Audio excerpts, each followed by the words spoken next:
So I just had my business anniversary, and it has been 17 years since I started my personal chef business. Zoinks! Hey there, Chef Shelly here. This channel is for passionate home cooks who would love to get paid for what they want to do, which is cook, but they don't want to go to culinary school or work in a restaurant. So I can definitely say that my personal chef is in an entirely different place than it was when I started it. I have learned a ton, and here are the top 3 things that I've learned from having my own personal chef business for 17 years. First of all, I can cook anything. So when I started, I had a carefully curated list of recipes, and I made them into menus and gave them to my clients to choose from. And it worked great. And as the years went by, my recipe library got bigger and bigger, and then clients would ask me to make their recipes or, something they found on the internet or saw on TikTok or had at a restaurant, and can I make that? And I would try it, and sometimes it would work and sometimes it didn't. And right now I have one client who only wants recipes from skinnytaste.com. Okay, as long as we discuss it and we're clear, and I understand that either she wants me to adjust the recipe if I feel like I need to, or if she just wants it exactly as it is written. Because really, I've learned it's about whatever the client wants. Food is obviously totally subjective. One woman's perfect steakhouse experience is rare filet mignon, and another person's perfect experience would be a well-done ribeye. So if anyone, like some asshole chef, tries to tell you differently, don't listen to them, because I bet I'm making more money than they do by cooking what my clients want, not trying to get them to eat what I think they should eat. So I've learned another important thing, kind of in that same vein, and this is the second thing. I have learned business boundaries. I remember when I was starting my personal chef business and how bad I wanted clients in the beginning when I was new. So I did things like discount my services to get clients, and sometimes I would end up with shitty clients then who just weren't the best and were only concerned about cost savings and stuff.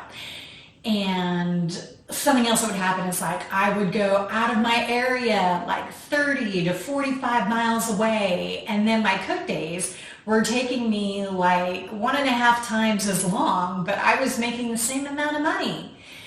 I let my clients cancel at the last minute, because what was I going to do if they canceled, I would do a smaller service if they wanted and charge them a lot less. Or I would do a bigger service because they wanted to feel like they were getting their money's worth. And basically, I was letting the clients drive the business bus for me. Now, I don't mean, let's be clear, that you shouldn't have good customer service. I'm not saying that you shouldn't accommodate your clients when you can.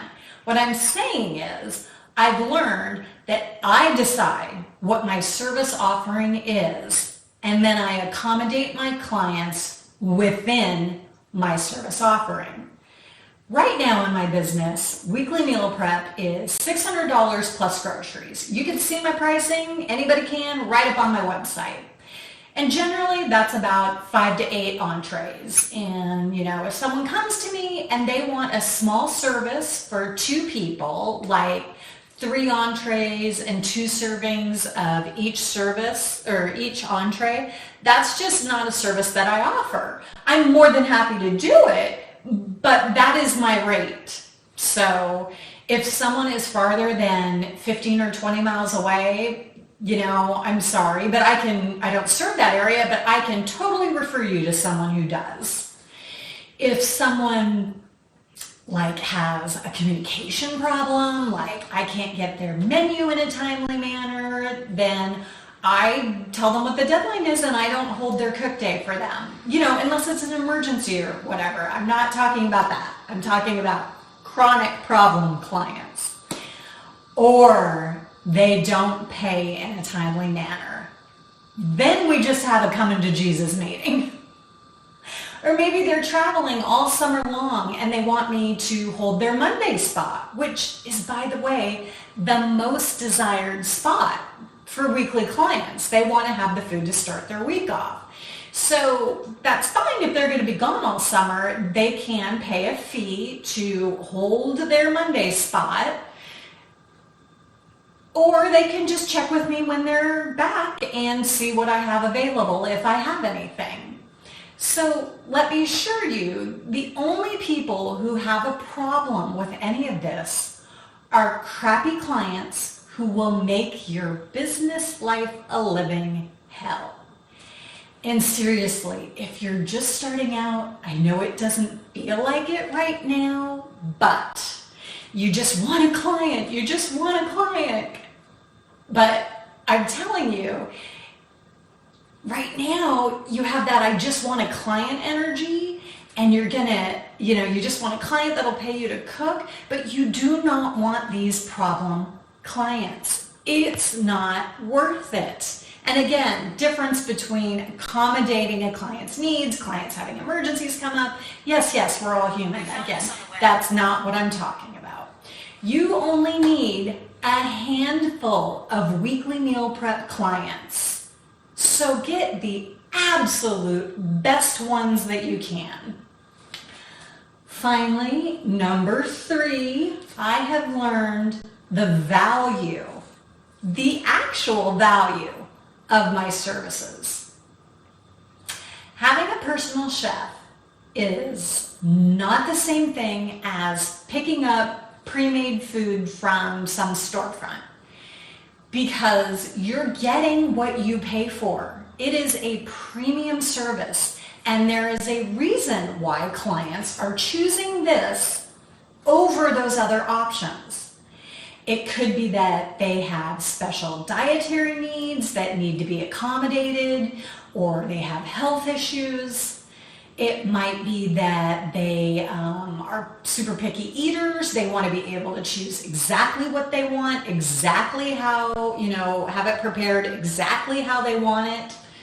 Or might even be they just want that prestige of having a personal chef. Maybe not even to other people, but just to themselves. They want the service that comes along with it.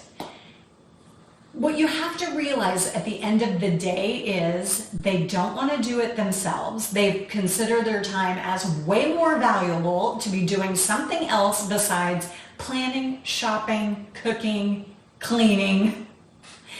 So you can't underestimate what I just said.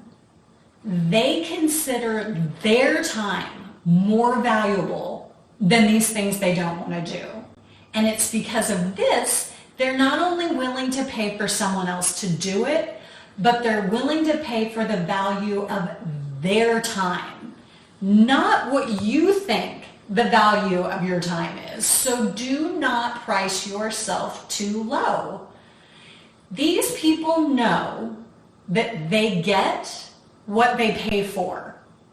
Great clients don't want a cheap personal chef. They want a great personal chef.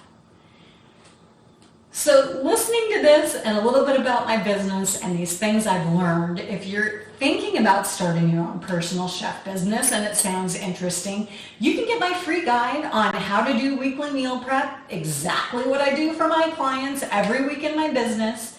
Try it out and see what you think, because I'm telling you, clients are out there and they are hungry for what you're cooking.